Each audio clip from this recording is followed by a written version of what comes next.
Isa na namang umaga na puno ng pag-asa mula sa salita ng Diyos.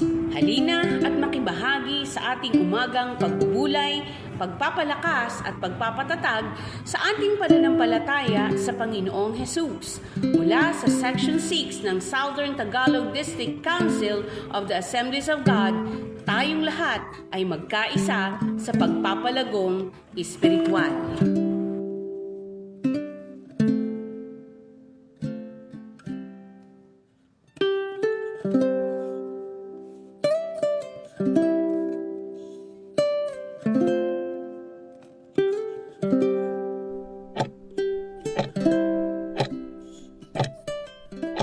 Praise God!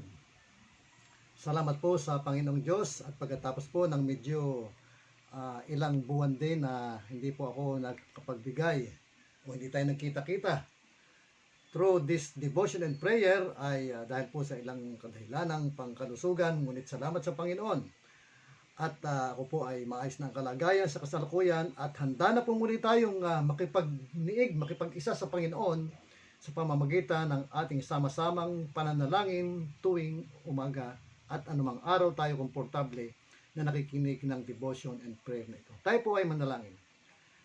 Dakilang Diyos, kami po ay nagpapasalamat sa iyong kabutihan.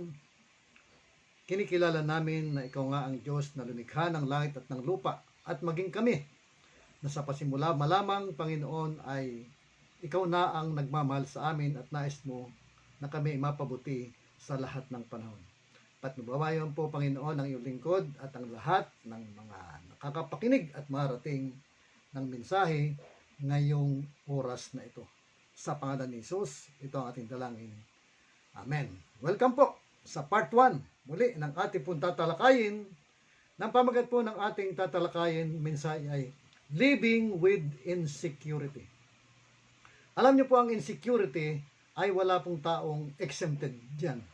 Matalino man siya, mangmang, middle class, elite ang kanyang pamumuhay, mayaman o mahirap, yung pong kahit nga yung hindi husto ang pag-iisip, meron pong insecurity tayong naranasan dahil tayo po ay merong damdamin na marunong masaktan, meron tayong isip na marunong umunawa at minsan hindi natin tanggap ang mga ating nakikita sa ating paligid, dala na rin po ng maling mga inaasahan at mga bagay na hindi natin talaga naiintindihan.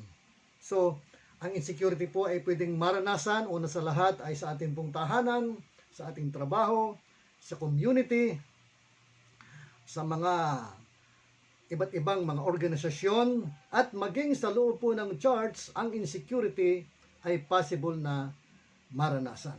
Kaya po ang ating kay verse, mga kapatid, ay ang unang Pedro chapter 5, 6 at 7. Sabi, kaya nga pasakop kayo sa kapangyarihan ng Diyos at dadakilaan niya kayo pagdating ng takdang panahon. So mayroon pong provision ng Panginoon at tayo daw po'y dadakilain sa pagdating ng takdang panahon. Ngunit ang requirements tayo po'y pasakop. Bakit ito kinakailangan? Ito yung sinasabi.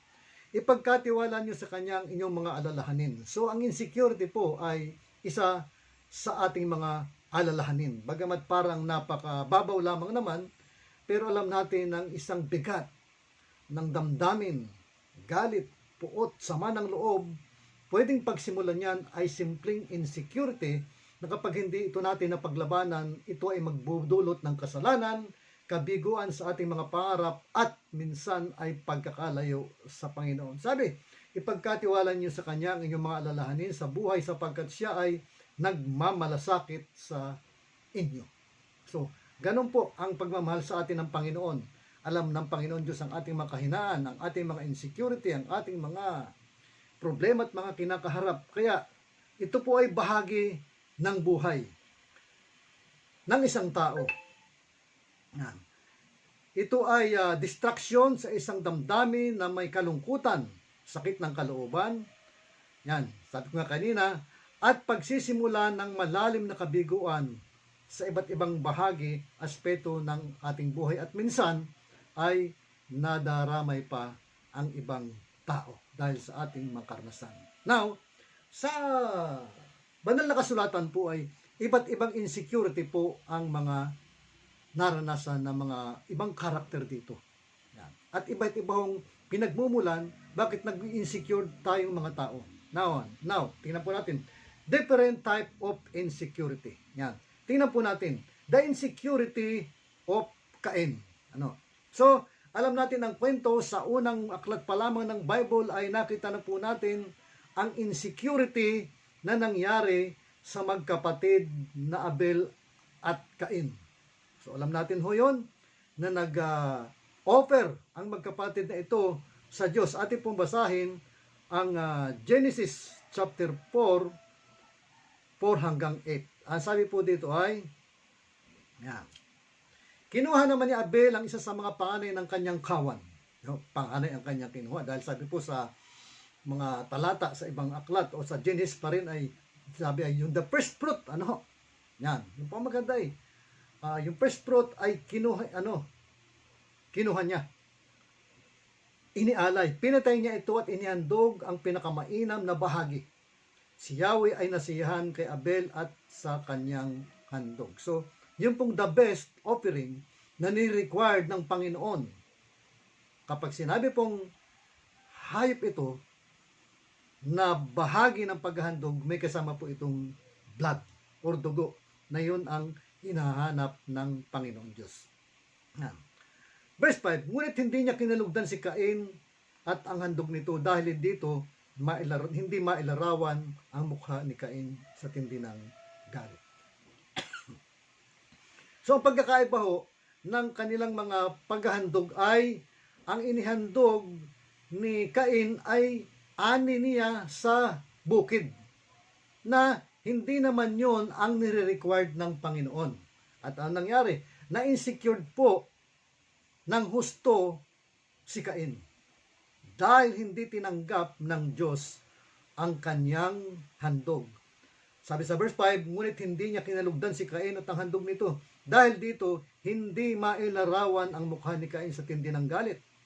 So, nakita ng Diyos yun. Sabi ni Yahweh, kaya't sinabi niya, ni Yahweh, anong ikinagagalit mo Cain? Bakit ganyan ang mukha mo? Diba? Ang insecure po na tao, kadalasan nito, minsan hindi niya ito maikukuble, kahit hindi siya nagsasalita. Pero, sabi nga po sa wikang English ay, action speaks louder than words.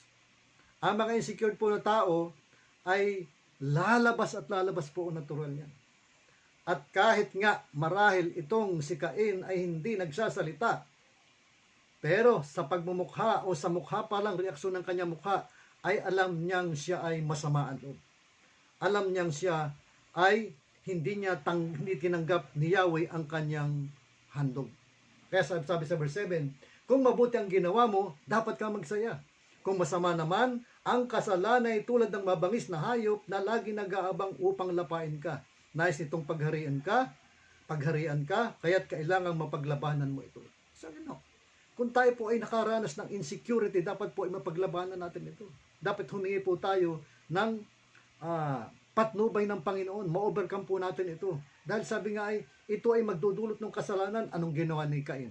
Pinatay niya. Naging murderer siya at ang malungkot ay sarili niyang kapatid ang kanyang pinatay dahil lamang sa insecurity na kasama na po rito ang jealousy.